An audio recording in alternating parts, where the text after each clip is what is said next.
Hello friends, मेरा नाम है साकेश। स्वागत है आप सभी का स्टडी विद साकेश यूट्यूब चैनल में। फ्रेंड्स, आज की इस वीडियो में हम बात करने वाले हैं साइंस के मोस्ट इम्पॉर्टेंट 50 महत्वपूर्ण जीके प्रश्न के बारे में। तो चलिए ज़्यादा देर ना करते हुए वीडियो को शुरू करते हैं। फ्रेंड्स, आज का जो हमारा मोटिवेशनल संदेश है वो ये है कि मेहनत इतनी खामोशी से करो, मेहनत इतनी खामोशी से करो कि कामयाबी शोर मचा दे। मेहनत इतनी खामोशी से करो कि कामयाबी शोर मचा दे। तो फ्रेंड्स, अब आते हैं अपने वीडियो की ओर। फ्रेंड्स, वीडियो में सबसे पहला क्वेश्चन है, इंसुलिन का खोज किसने किया? इंसुलिन का खोज किसने किया? तो बेंटिंग एवं बेस्ट ने। इंसुलिन का खोज किसने किया? बेंटिंग एवं बेस्ट ने। आगे बढ़ते हैं, 2 नंबर में है, गाय का दूध का पीला रंग किसके कारण होता है? 2 नंबर क्वेश्चन है फ्रेंड्स, गाय का दूध का पीला रंग किसके कारण होता है? आंसर कैरोटीन के कारण।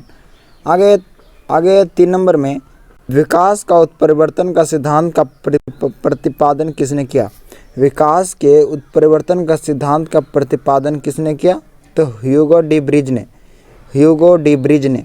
आगे बढ़ते हैं, 4 नंबर में हमारा, धातुओं के वेल्डिंग के लिए किसका उपयोग किया जाता है?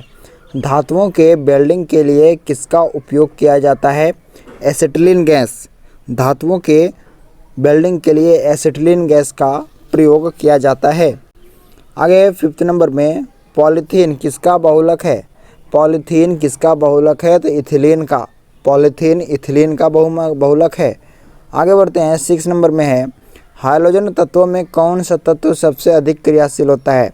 हाइड्रोजन तत्वों में कौन सा तत्व सबसे अधिक क्रियाशील होता है? तो फ्लोरीन। सबसे अधिक क्रियाशील होने वाला तत्व कौन है? फ्लोरीन।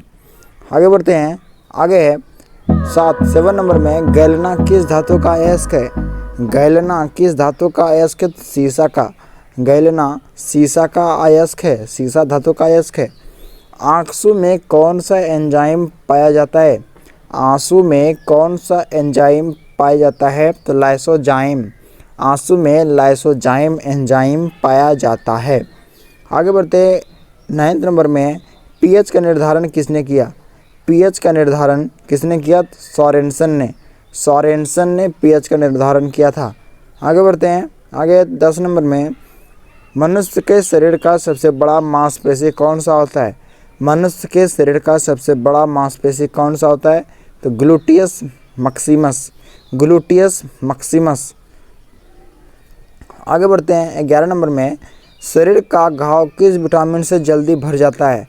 शरीर का घाव किस विटामिन से जल्दी भर जाता है? तो विटामिन सी। शरीर का घाव किस विटामिन से जल्दी भर जाता है? Vitamin C. आगे बढ़ते हैं, आगे 12, हैजा बीमारी किस सूक्ष्मजीव के कारण होता है? हैजा बीमारी किस सूक्ष्मजीव के कारण होता है? Vibrio cholerae. आगे बढ़ते हैं, आगे 13 नंबर में, मनुष्य के शरीर का सबसे बड़ा धमनी कौन सा होता है? मनुष्य के शरीर का सबसे बड़ा धमनी कौन सा है? तो महाधमनी, जिसको हम लोग ओटा भी कहते हैं। आगे 14 में, ब्लैक होल सिद्धांत का प्रतिपादन किसने किया? ब्लैक होल सिद्धांत का प्रतिपादन किसने किया? एस चंद्रशेखर ने। आगे बढ़ते हैं, आगे 15, बोतल का कॉर्क किस वृक्ष की छाल से बनाया जाता है? बोतल का कॉर्क किस वृक्ष की छाल से बनाया जाता है? तो कोक वृक्ष के छाल से बोतल का कॉर्क बनाया जाता है। आगे बढ़ते हैं, 16, दूध से क्रीम निकालने पर दूध का घनत्व में क्या प्रभाव पड़ता है? दूध से क्रीम निकालने पर दूध का घनत्व में क्या प्रभाव पड़ता है? तो घनत्व बढ़ जाता है। आगे बढ़ते हैं, आगे 17, जंग लगने से लोहे का भार क्या हो जाता है? जंग लगने से लोहे का भार क्या हो जाता है? तो भार बढ़ जाता है। जंग लगने से लोहे का भार बढ़ जाता है। आगे बढ़ते हैं, आगे 18, चिकित्सा शास्त्र का जनक किसे कहा जाता है?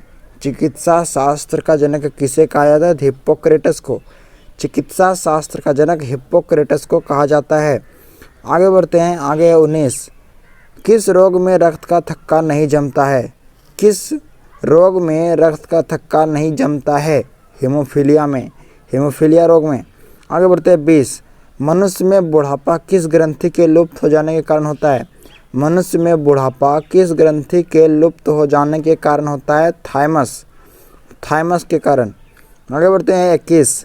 दूध खट्टा किसके कारण होता है? दूध खट्टा किसके कारण होता है? जीवाणु के कारण।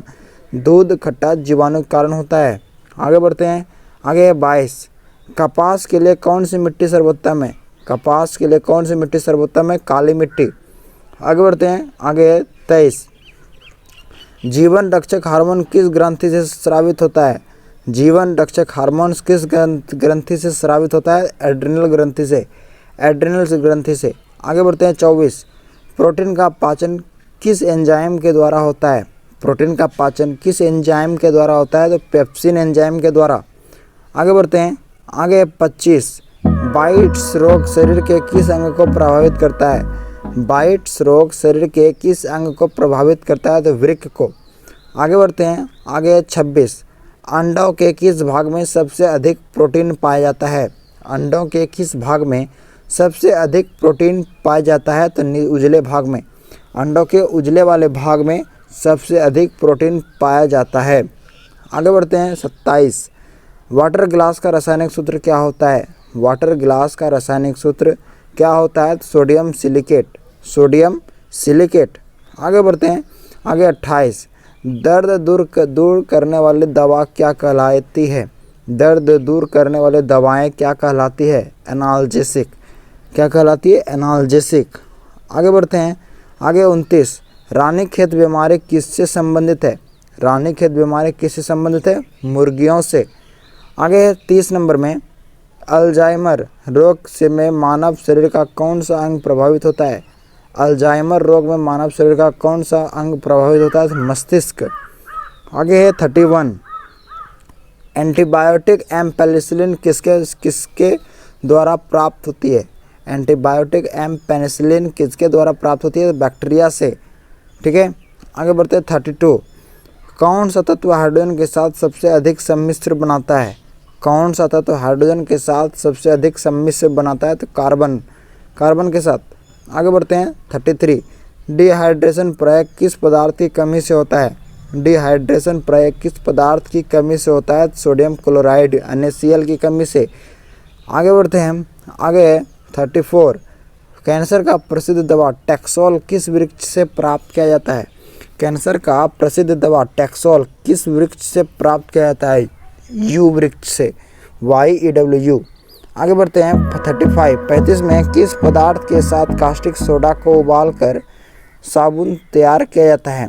किस पदार्थ के साथ कास्टिक सोडा को उबालकर साबुन तैयार किया जाता है? तो वसा, फैट के साथ। आगे बढ़ते हैं 36। मानव शरीर में कशेरुकों की संख्या कितनी है? मानव शरीर में कशेरुकों की संख्या कितनी है? तो 33। मानव शरीर में कशेरुकों की संख्या कितनी है? 33। आगे बढ़ते हैं, आगे है सभी जैव यौगिक का अनिवार्य मूल तत्व क्या है? सभी जैव यौगिक का अनिवार्य मूल तत्व क्या है? कार्बन। क्या है? कार्बन। आगे है 38। डायनामाइट का प्रमुख अवयव क्या है? डायनामाइट का प्रमुख अवयव क्या है? तो नाइट्रोग्लिसरीन। नाइट्रोग्लिसरीन। आगे बढ़ते हैं, आगे है 39। पर्णहरित क्लोरोफिल में उपस्थित मुख्य धातु कौन सा है? पर्णहरित क्लोरोफिल में उपस्थित मुख्य धातु कौन सा है? तो मैग्नीशियम। मैग्नीशियम क्लोरोफिल में मुख्य धातु कौन है? मैग्नीशियम। आगे बढ़ते हैं, आगे 40। कोबाल्ट 60 कौन सी किरणों उत्सर्जित करता है? कोबाल्ट 60 कौन सा किरणें उत्सर्जित करता है? तो गामा किरण। गामा किरण। आगे बढ़ते हैं, आगे 41। सामान्य आँख के लिए दूरबिंदु कितना होता है? सामान्य आँख के लिए दूरबिंदु कितना होता है? तो अनंत। समान आँख के लिए दूरबिंदु अनंत होता है। आगे बढ़ते हैं, आगे 42। 42 में है प्रकाश का सबसे अच्छा परावर्तक सतह किसे माना जाता है? प्रकाश का सबसे अच्छा परावर्तक सतह किसे माना जाता है? समतल दर्पण को। समतल दर्पण को। आगे बढ़ते हैं, आगे 43। सबसे कम तरंगदैर्घ्य किस किरण का होता है? सबसे कम तरंगदैर्घ्य किस किरण का होता है? तो गामा किरण का। सबसे कम तरंगदैर्घ्य गामा किरण का होता है। आगे बढ़ते हैं, आगे है 44। अर्धचालक का ताप पर क्या प्रभाव पड़ता है? अर्धचालक पर ताप का क्या प्रभाव पड़ता है? तो अर्धचालक पर ताप बढ़ने से चालकता बढ़ती है एवं घटने पर चालकता घटती है। अर्धचालक पर ताप बढ़ने से चालकता बढ़ती है और घटने पर घटती है। आगे बढ़ते हैं। आगे 45, हीटर का तार किसका बना होता है? तो नाइक्रोम का। हीटर का तार नाइक्रोम का बना होता है। आगे बढ़ते हैं। आगे 46, प्रोटॉन का भार इलेक्ट्रॉन के भार का कितना गुना होता है? प्रोटॉन का भार इलेक्ट्रॉन के भार का कितना गुना होता है? 1836 गुना। 1836 गुना। आगे बढ़ते हैं 47, संयोजी इलेक्ट्रॉन की अधिकतम संख्या कितनी हो सकती है? संयोजी इलेक्ट्रॉन की अधिकतम संख्या कितनी हो सकती है? तो 8। संयोजी इलेक्ट्रॉन की अधिकतम संख्या 8 हो सकती है। आगे बढ़ते हैं। आगे 48, अम्ल का लिटमस पत्र पर क्या प्रभाव पड़ता है? अम्ल का लिटमस पत्र के साथ क्या प्रभाव पड़ता है? तो नीला लिटमस पत्र को लाल कर देता है। अम्ल नीला लिटमस पत्र को लाल कर देता है।